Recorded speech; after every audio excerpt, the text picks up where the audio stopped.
I know for myself, one of the things that I'm most trying to cultivate as a daily practice is gratitude.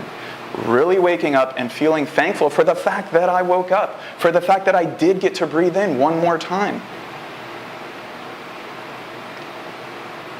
Again, a while ago, I was 19, and I decided that I wanted to be a parent.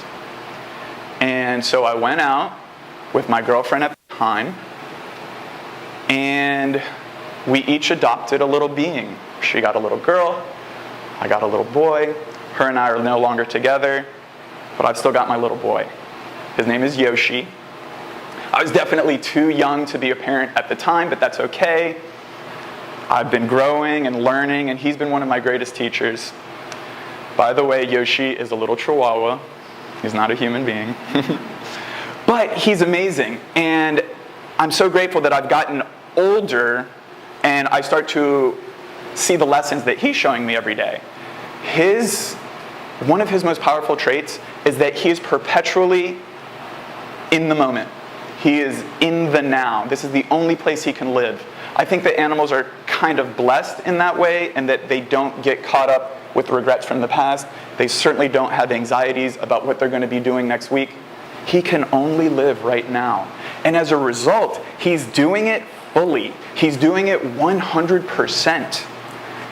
Every morning, we wake up, he does the exact same thing. He sees my face, his little tail starts going crazy, and he starts climbing up at me. He sees me every day, multiple times a day, but every morning, he acts like it's the first time he's ever laid eyes on me. He acts like it's Christmas morning, every single time. Then I get his leash, he knows we're going outside. We've been outside thousands of times in his life, and every time he treats it like it's a brand new experience.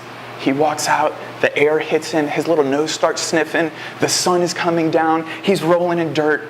We walk by the same tree that we walk by every single day, and he always stops by it, and he always has a little conversation with it, usually leaves a little pea mail, and then it never gets old to him. And I'm really trying to embody a lot of that now in myself. Death will make you do that. Death will rip you into this moment really fast if you pay attention to it. Ask someone who's dying what it's like when they go outside. Imagine you were in a prison for a year.